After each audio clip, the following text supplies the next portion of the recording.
பார்ப்போம். அந்த சூஸ் பண்ண 3 தேசாதிபதிகள் மத்தியில தானியேல மோஸ்ட் ப்ரிஃபர்டா ஏன் இருக்கிறாருன்னா, கலீல் ராஜா தானியேல் கிட்ட ஒரு விசேஷத்த ஆவின்னு தான் பார்த்தாரு.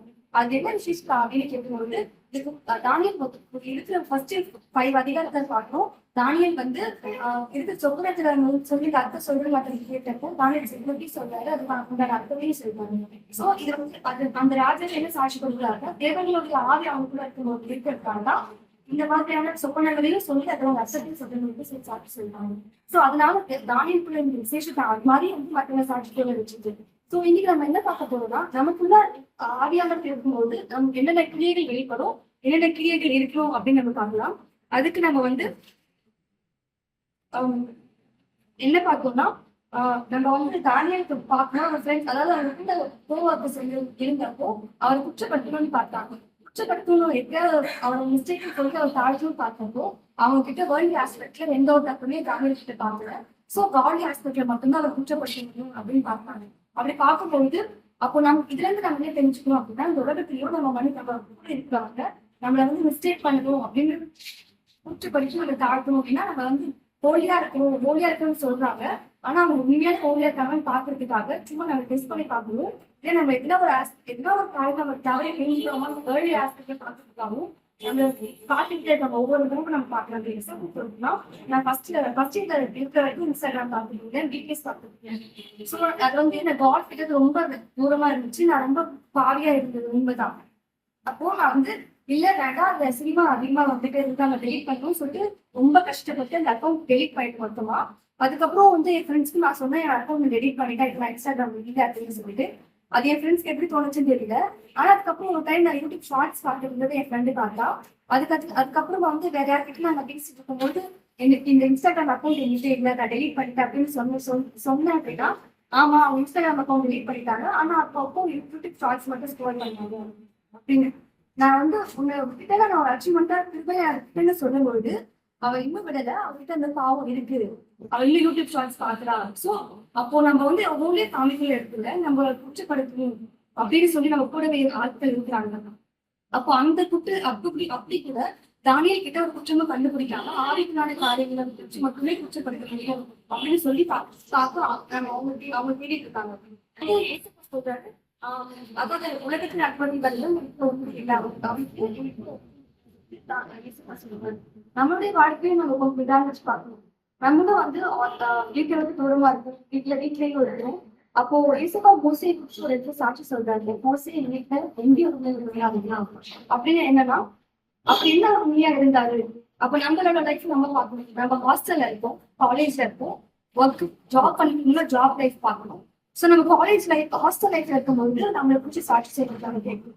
என் ஃப்ரெண்ட்ஸ் இருக்காங்க, எங்க ஃப்ரெண்ட்ஸ் எல்லாம் சினிமா போறாங்க, போகும்போது பிளான் பண்றாங்கன்னா இல்ல அவங்க வரமாட்டா சினிமாக்கு. சோ அப்படி நம்ம தேவதுக்கு அந்த சாட்சியா நிற்கலாம். நெக்ஸ்ட் காலேஜ்க்கு வரோம்னா அவ வந்து எப்படி சாட்சி சொல்லுவாங்க, எக்ஸாம்ல பார்த்து எழுதுக்கு அவருக்கு வாய்ப்பை கிடைச்சாலும் அவர் எக்ஸாம்ல கேட்டு எழுதுக்கு அவருக்கு வாய்ப்பு கிடைச்சாலும் அவ பண்ண மாட்டாங்க.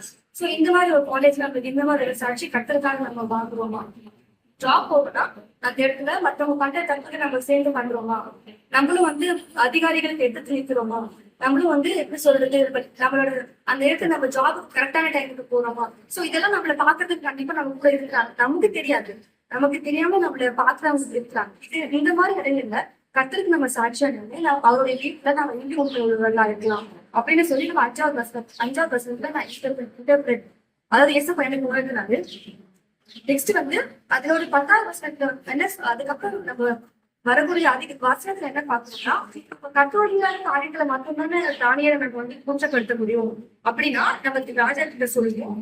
அப்போ வந்து நெக்ஸ்ட் வர மந்த்ஸ்ல உங்களை மட்டும் 30 நாள் தான் உங்களை மட்டும் பண்ணணும், உங்க கிட்ட மட்டும் தான் வந்து விண்ணப்பம் பண்ணணும்.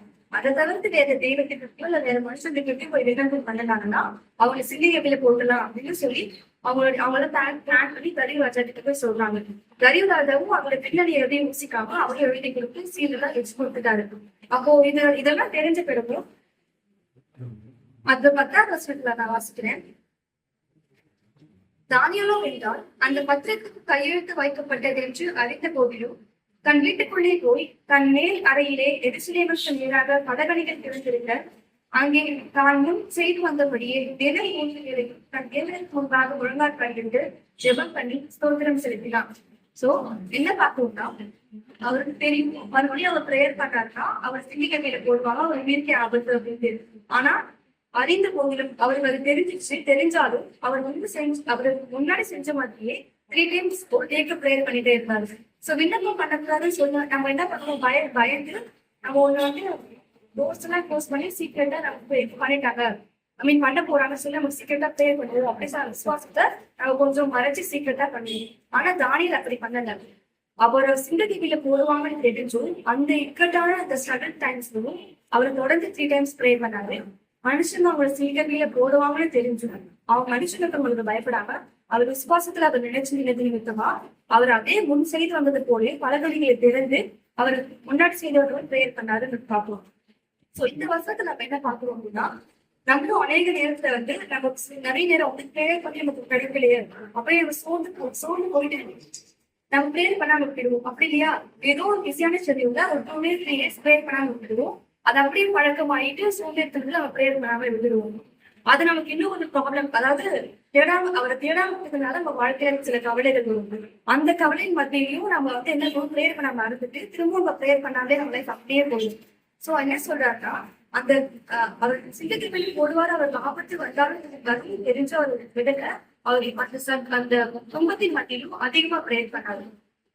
அவர் சிங்கத்தின் போடுவாங்கன்னு, அதாவது அவங்கள கவனிச்சுக்கிட்டே ஆட்கள் இருக்கிறாங்க. அந்த அதிகாரிகளுக்கும் அவர் பயப்படல. அந்த அதிகாரிகளுக்கு பயப்படாம அவர் முன்னாடி செஞ்சபடி பகிரங்கமா அவர் விசுவாசத்தை மனுஷனுக்கு பயந்து அவர் விசுவாசத்தை விட்டுடாம இன்னும் அதே போல செய்யறதுக்கு ப்ரேயர் பண்ணாரு. நம்மளும் நம்ம அதிகிட்ட நம்ம பார்க்கணும்.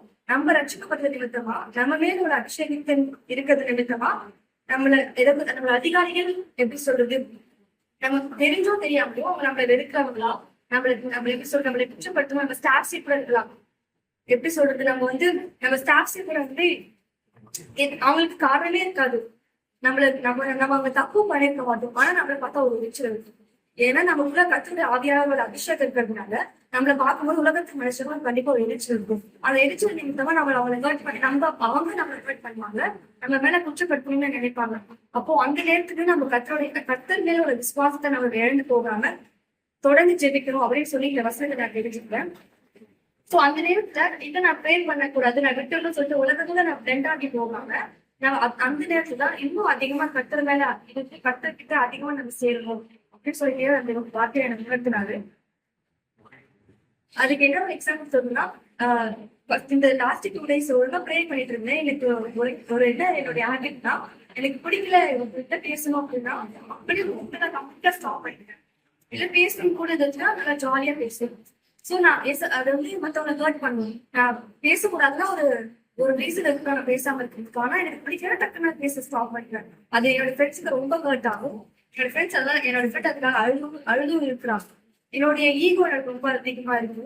சோ ஏசப்பா கிட்ட நான் ப்ரேயர் பண்ணேன். எனக்கு ஈகோ, என்னுடைய பெருமை, என்னுடைய செல்ஃப் கான்ஷியஸ்னஸ், என்னோட ப்ரைட் எல்லாம் போகும். ஏசப்பா என்னோட சைலன்ஸும் என்னுடைய வார்த்தையும் என் நடக்கையும் என் ஃப்ரெண்ட்ஸ் ஹர்ட் பண்ணக்கூடாதுன்னு நான் டெய்லியுமே என்ன ப்ரேயர் பண்றது. 2 days ஒழுங்கா ப்ரேயர் பண்ணல.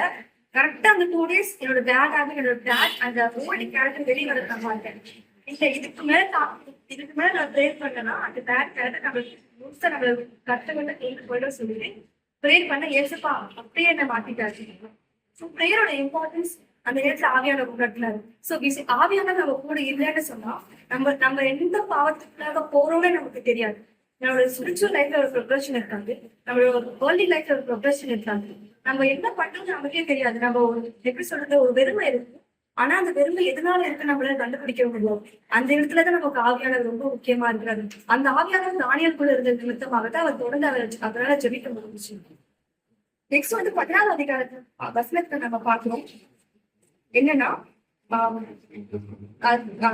அப்பொழுது ராஜா கட்டளையிட அவர் அதாவது சொல்லிட்டாங்க தரியல் கிட்ட, தானியல் நீங்க சொந்தம் கேட்காம அப்புறம் ப்ரேயர் பண்றாரு, நீங்க அவர் சிங்க கவியில போட்டுதான் ஆகும் அப்படின்னு.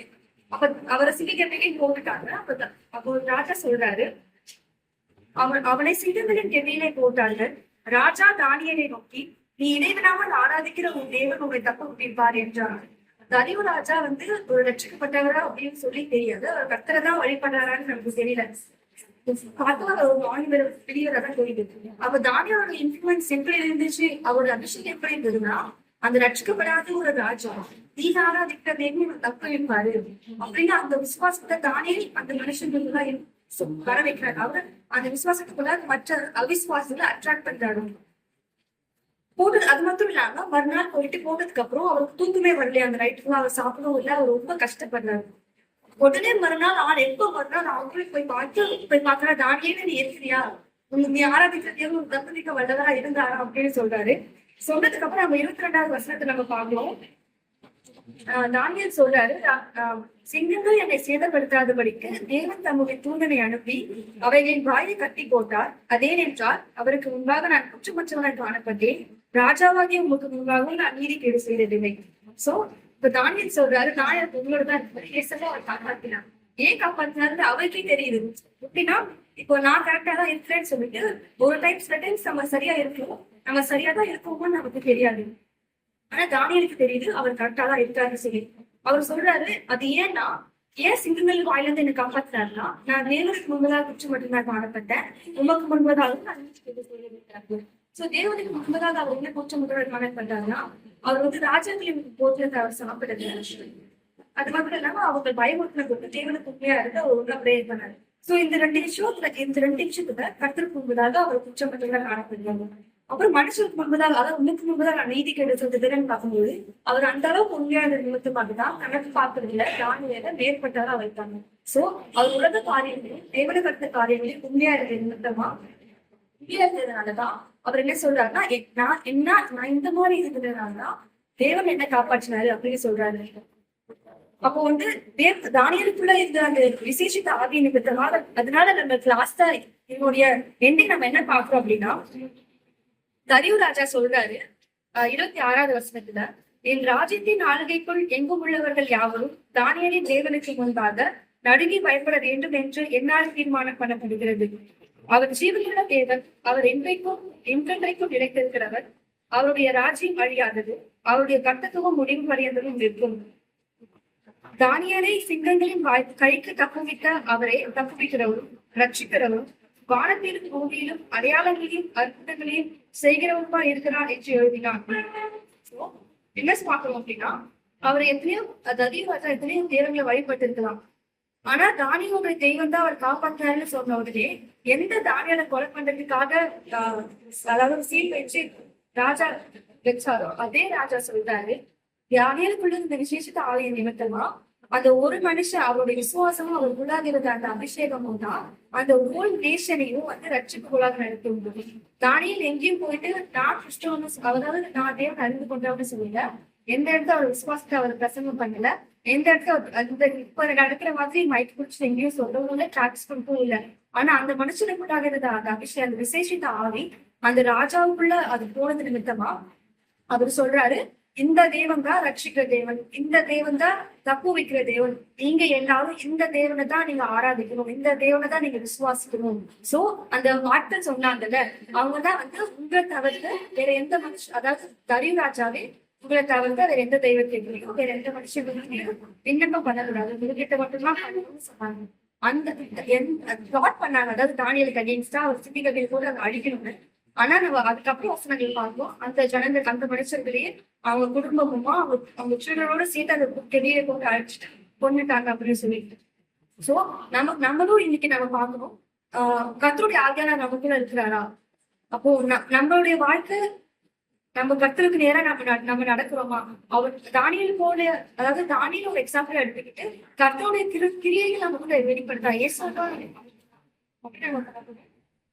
அப்போ அவர் உண்மையான நிமித்தமாகவும் அவருடைய விசுவாசத்தை நிமித்தமாகவும் கர்த்தருடைய ஆவியான அவர் உயர்த்தி வைக்கப்பட்டாரு தானியல். சோ நம்மளும் வந்து இன்னைக்கு வந்து நம்ம ப்ரேயர் பண்ணுவோம், நம்ம எத்தனை ஃப்ரெண்ட்ஸ் நம்ம சபைக்கு கூப்பிடுவோம், வாங்கன்னு நம்ம சொல்லி நம்ம கூப்பிடுவோம். ஆனா நம்மளுக்குள்ள இருக்கிற ஆவியான நமக்குள்ள இருந்தாருன்னு சொன்னா நம்மளுடைய வாழ்க்கை முறையை பார்த்து நம்ம சுற்றி இருக்கிறவங்க ஒரு வித்தியாசத்தை காணவே. சோ நம்ம இன்னைக்கு என்ன ப்ரேயர் பண்ண போறோம்னா, ஆவியானதுல எனக்குள்ளாக வாங்கப்பா, எங்களுக்குள்ளாகவும் இந்த மாற்றம் வேணும், எங்களை பார்த்து மனுஷர்கள் கட்ட முடித்த வரப்பா அப்படி சொல்லி ப்ரேயர் பண்ணலாம். அது மட்டும் இல்லாம உலகத்தின் காரியங்களால நம்ம அசிங்கப்படக்கூடாது, நம்ம ப்ரேயர் லைஃப்லும் நம்மளுடைய எப்படி சொல்றது கத்தல் கொண்டாட காரியத்துக்கு ஒரு ஷேக் கரெக்டா அப்படின்னா கண்டிப்பா ஆவியா நமக்குள்ள இருக்கு. சோ நம்ம ஆவியானவர்கிட்ட அவன் தினமும் நம்ம அதுக்காக வேண்டும்.